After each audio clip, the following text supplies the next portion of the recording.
Hello, and thank you for choosing this Analyst Insight podcast from the Information Security Forum. Hello to our regular listeners and to those who are joining us for the very first time.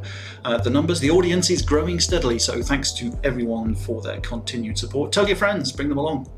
We're trying to explore lots of different topics on the podcast, so if there is an issue you think we should be looking at tackling, or there are questions or comments, please let us know.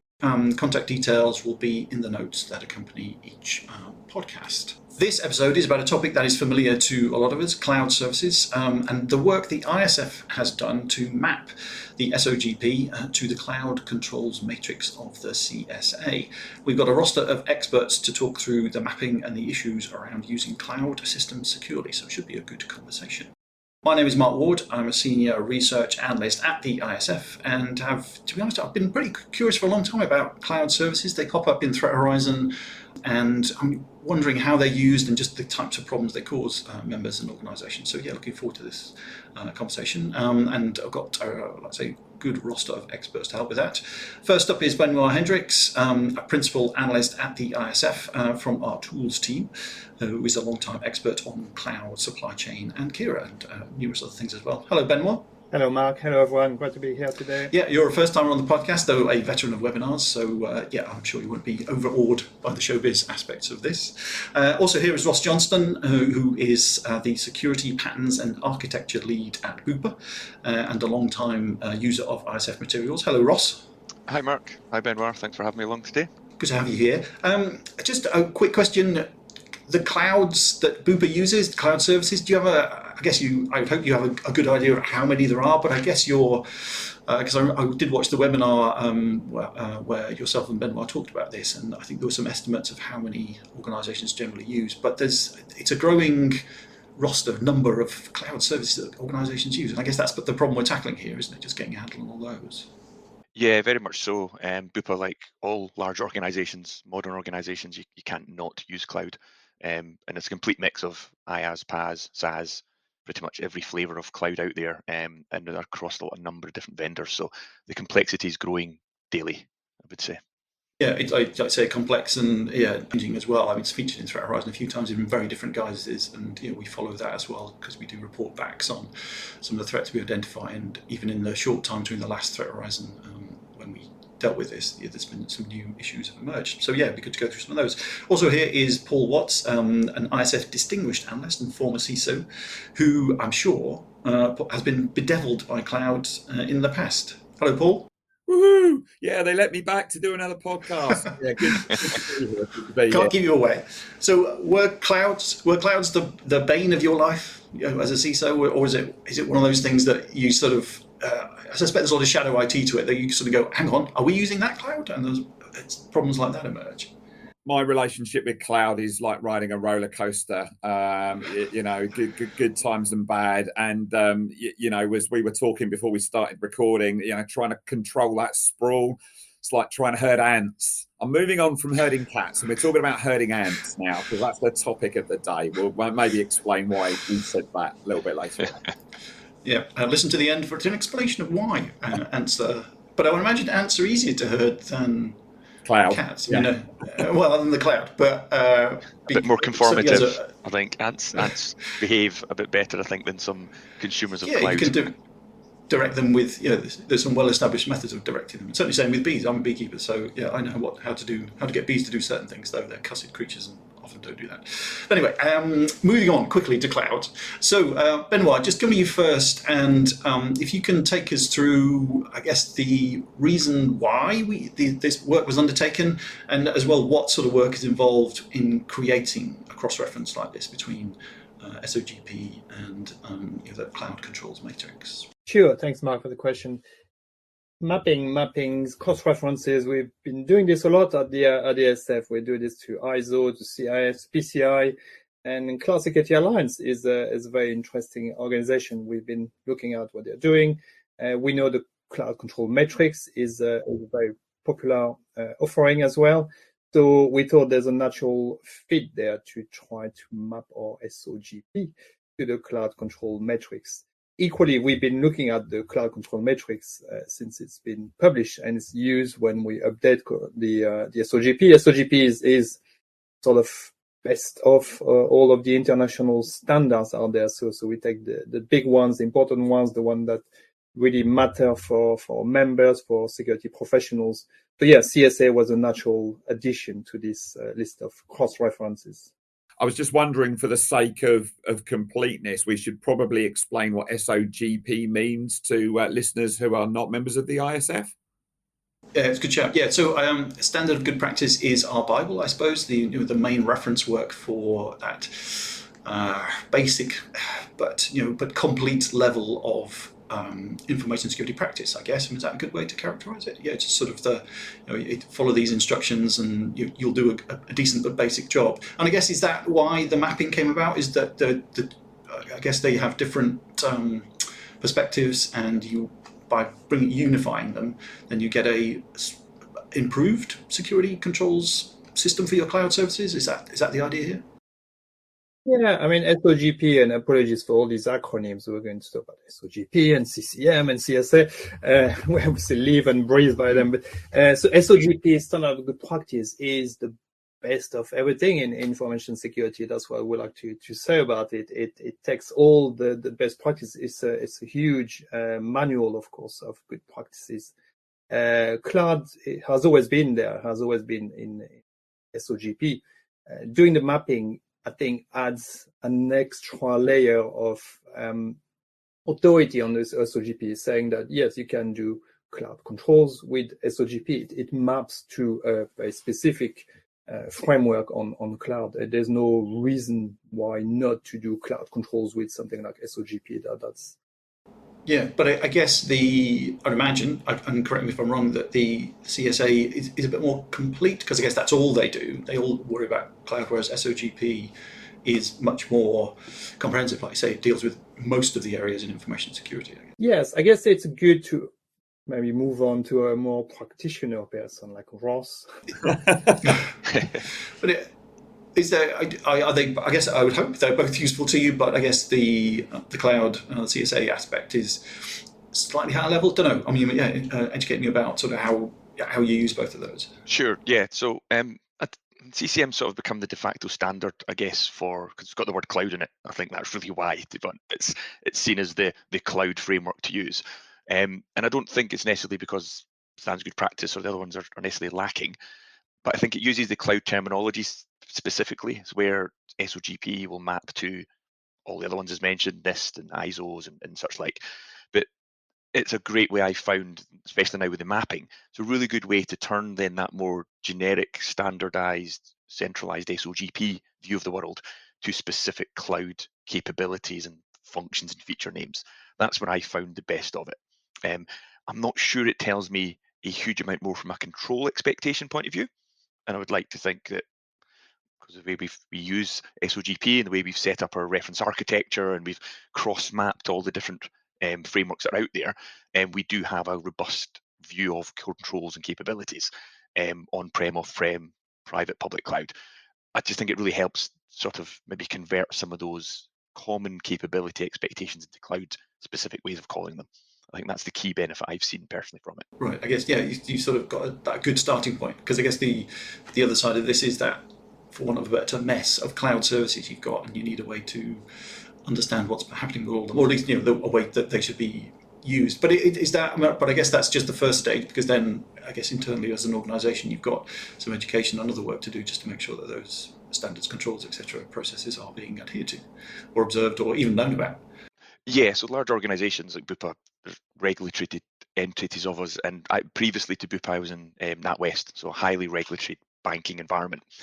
And they use different frameworks when they come and talk to you. So you get surveys, and some of them will say NIST, some will be a PCI framework, and you ended up duplicating all your work. You had to create multiple reference libraries so you could quickly answer, response, and get consistency.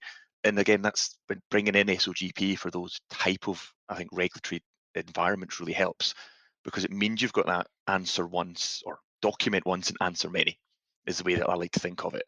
And if you take large organizations who are global, like Bupa, you've also got global entities you have to deal with, and different parts of the business might prefer a different framework, and we don't want to restrict anybody to one specific use. So we're quite open then to say, use NIST, you want to be ISO, you've got a PCI element, all good.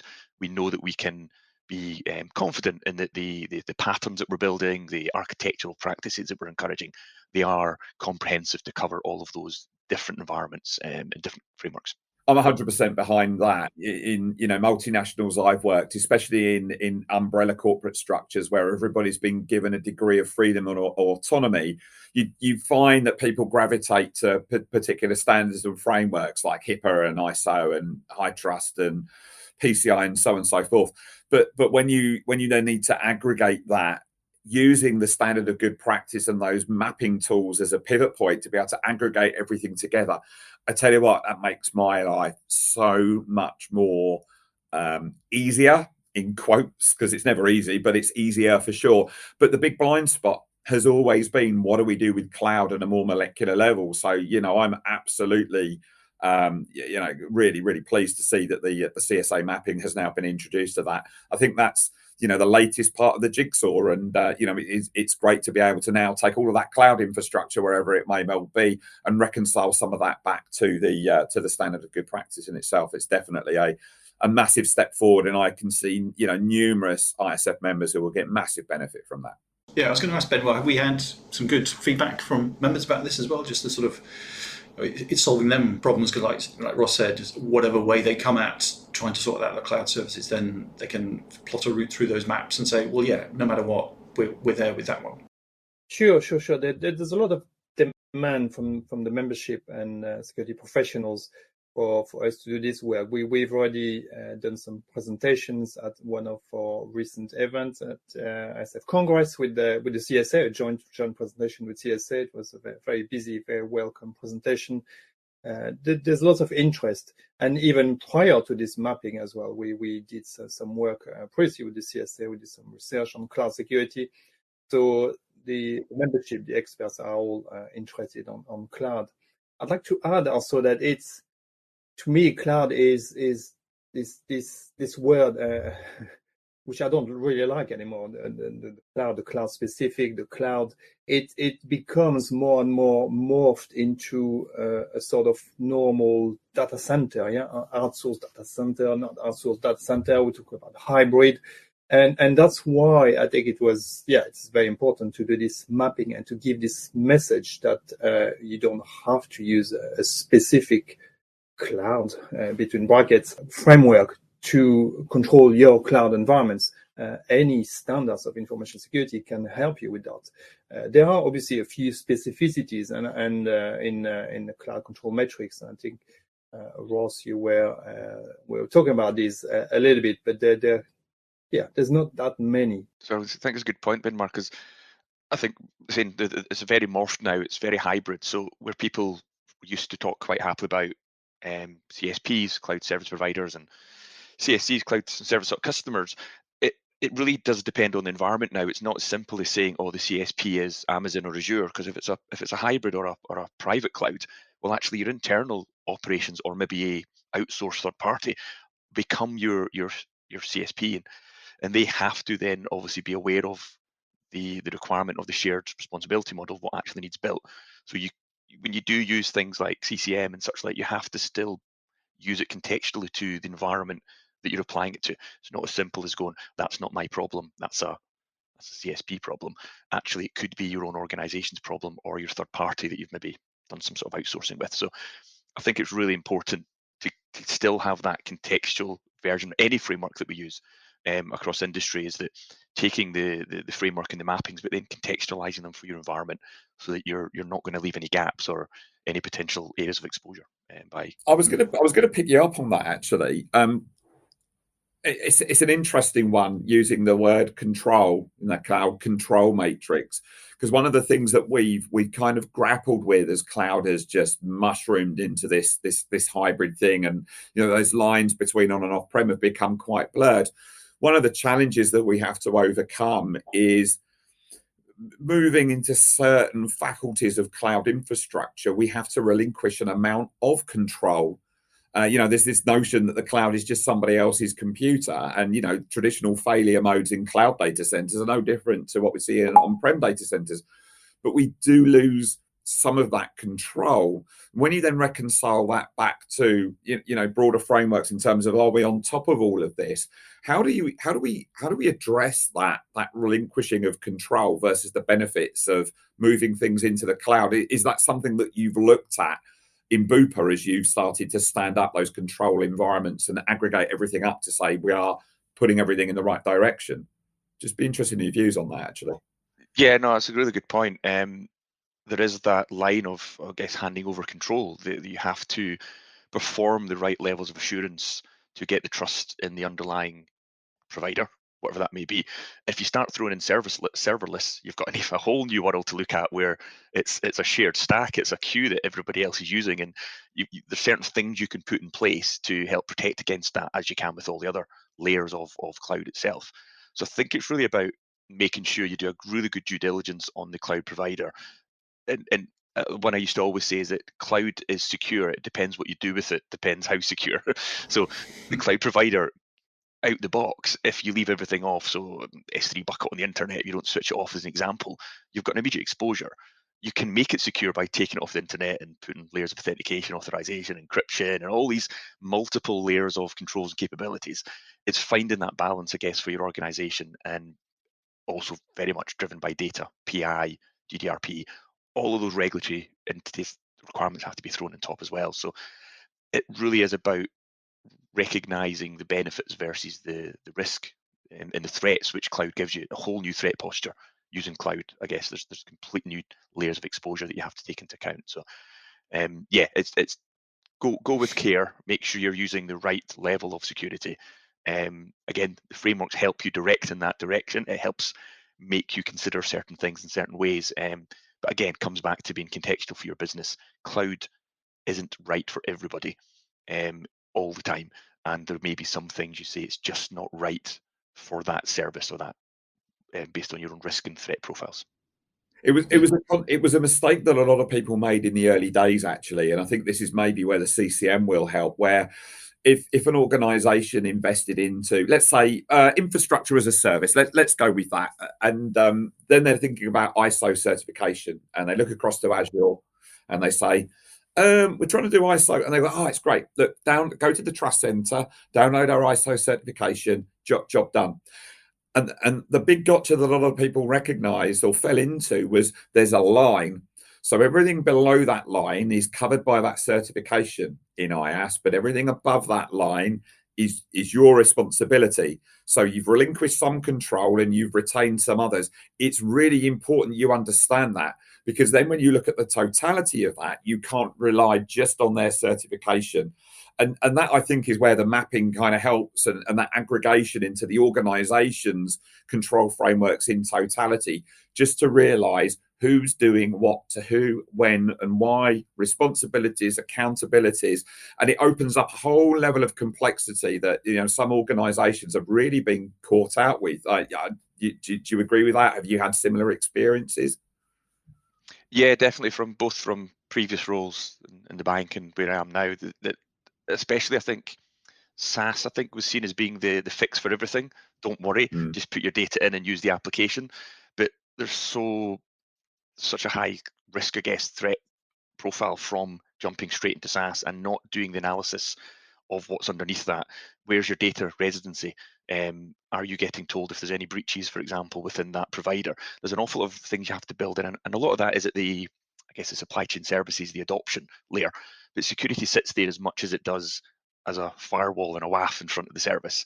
So you have to really get into that from a security point of view. And again, there are sections in the frameworks which helps much of that, to keep going back to the benefit of things like SOGP, because it has procurement, it has risk assessment type security assurance sections.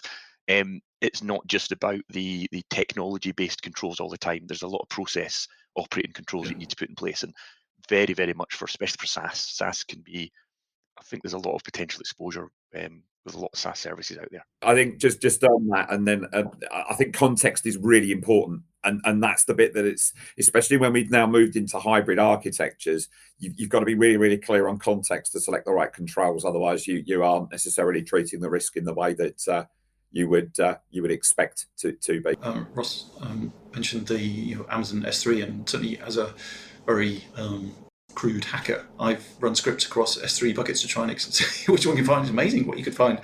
And but I was going to ask Benoit, just in terms of that maturity, because you covered cloud at the ISF for a while. So I guess, I don't know, in the early days, I get, like Paul said, maybe people did jump for cloud because they thought, well, there's some standardization there, and it maybe solves some security process issues for them. But I guess they realize they've stepped into a very complicated world, and actually, their responsibilities change, but they've not gone away, and there's still there's maturity and realization that people need to go through as they adopt these kinds of services. It does add a new, different layer of complexities. Yeah, it leads to the supply chain topic as well. Even more, it brings it even more to the fore, because as we've just discussed, when you engage your services with cloud providers, it's not just about is it IaaS, is it PaaS, is it SaaS, because these are very broad categories. Every service you purchase from a cloud provider is different.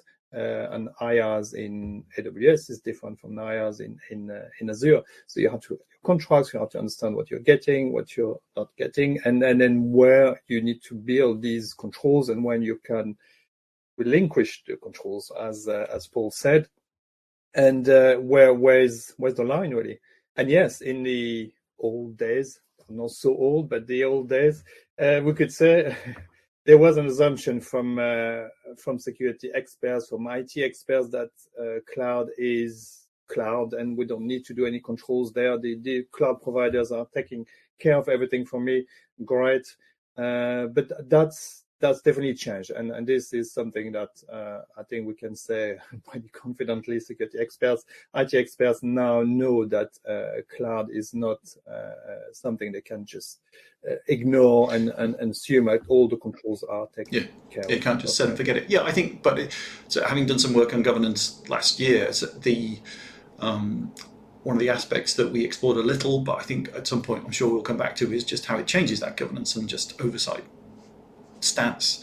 That actually, like you say, in some cases, in some ways, you are happy to abdicate some of that control because it gets it off your back. But other different problems come in, and then you realise that what you've abdicated is maybe something that you didn't want to lose control of, and that you do need to keep oversight of these things. And I guess that's where the mapping starts to help. You can get a sense of what you've done and where you are, and like I say, no matter which way people come to it, then they'll have the reassurance that they are hitting the right kinds of marks. But I don't know, Benoit, are there a couple of good examples out there, practical examples of how the mapping can be used that you can think of, or is it one of those things that, like I say, it's complicated? No, I like to talk about these examples. It can sound a little bit dry as a topic, isn't it? Control, mapping to another control. So what am I going to do now? What am I going to do with this?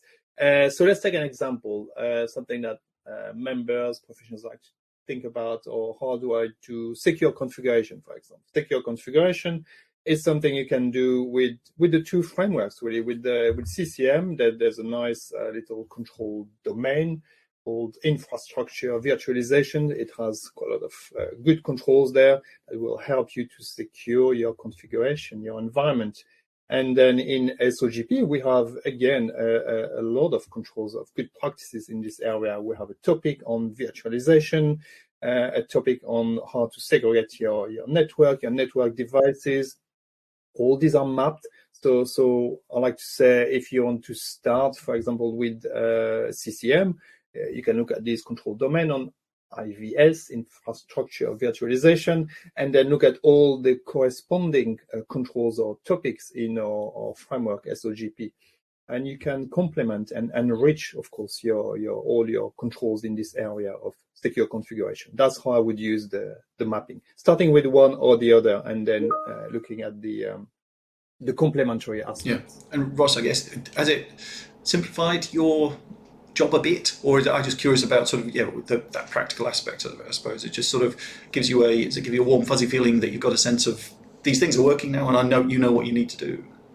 Yeah, it's saved a lot of time, definitely, for having to do that mapping myself. When again, because we talked at the start about different parts of different businesses wanting to use different frameworks, and then you have to sort of please everybody by assuring them that this capability or this configuration expectation is needed because And people like to say, well, we use NIST or we use CCM or we use whatever. So it really simplifies that mapping. And even from right at the base where we start at our architectural reference architect for security, we call out security capabilities, controls, and we want to justify them. So we want to very easily say this is a thing, cloud bring your own key, for example, because it's mentioned in these frameworks at this section at this point. So therefore, it's very easy to justify why we're asking a business to think about a certain control within a certain environment and to configure it in a certain way. So it really, for me, it joins it up, and it just gives you that fuzzy feeling, I guess, that you're hitting all of the exam questions that your business are going to give you really easily, and it is that. So, like we talked earlier, SOGP being the Bible. I jokingly get asked, "Oh no, he's got his Bible out again," because I've got the paper copy. Because being the account holder, you get your paper copy, and it's really useful to have that, to old school, to thumb through paper. And regularly on calls, people see me going into my drawer and pulling out this big book and then looking it up. Excellent. And then going That's what we like to spreadsheets. see. So it's all that mapping stuff really makes a huge difference. And to Benmar's point as well, I guess that there are some capture all, I guess, topics, I would say, in SOGP. You've got your cloud security, for example, and it brings together the sub capabilities and controls and topics that you should consider and there's web security type thing, how to secure a web server and all that stuff. It really brings it together. And then again, through that, you can map out to, well, what would CCM say at this point about configuring a web server securely, because we've got those mappings. So it really gives you that robustness. And on the seventh day, Ross patched his vulnerability 1, 2, 3, 4, 5, 6, rebooted his servers, and he saw that it was good. The vulnerability had gone. Right, yeah, indeed, yeah. Genesis rather than Revelations, I hope. But I think we've said this before many times. I think that security is a feeling as much as it is activity and capability. So I think, having I get it now, sort of why this is really useful, and why organisations do want it, because like I say, it gives you a bit of a heft behind your justification as much as anything else. That plus it's really complicated. So if you have a guide to it, then that helps too, because people need justification. You can just wave SOGP at them, but also it gives you a good reason as to there are good reasons underlying all this as to why these steps are taken, for sure. I think the other thing I would say, and I say this with a side order of facetiousness, is we're now in a situation where we have to explain to our boards why the run-maintain cost of this swanky new cloud infrastructure is considerably higher than we had maybe led them to believe when we went into the boardroom all excitedly and went, got a great idea, let's put everything in the cloud because it's somebody else's problem then. But the CCM mapping to the standard of good practice allows us to actually say, actually, it's a little bit more complicated than that, but we can now show our workings out and show why it's complicated, but what the prize is for getting it right, and maybe get slapped around the head by the lords and masters in the process. But that's just part of the journey that we have to go on to. It sounded really easy. We all fell for it. We all scrambled into the cloud. Now we're having to apply a degree of rigor and strategy around that, and this mapping just allows us to do that within the confines of control structures that we already have in place. And it gives us that harmonization. It controls the overhead, the cost, the friction. And it allows people like Ross and the team at Bupa to do all of these things in a very collaborative, aggregate, and an efficient way, I guess. I'm not putting words in your mouth, Ross. Feel free to disagree with everything I just said. But exactly what I was about to say. Excellent. Yeah, because I've seen there's been a few stories on Hack and Use about organisations. I think new CIOs suddenly look at their cloud bill going, how much? And then sort of wanting to flip back to data centres, and then people pointing out all kinds of things about why that might not be a great idea, given how lean a structure and a hierarchy they have. But I think it's I like I say, I get it much more now about how how useful this could be. But just conscious slightly of the time. So any final thoughts from everybody, Benoit? I don't know if is there a next steps for the mapping and the things that we're doing on cloud? I don't know if there's more research you've got going forwards, or anything cloud based that people should look out for. In 30 seconds, I won't be able to tell you everything we're doing, but what I'd like to finish on is choose your control framework. I think is the important, your starting point, SOGP or CCM.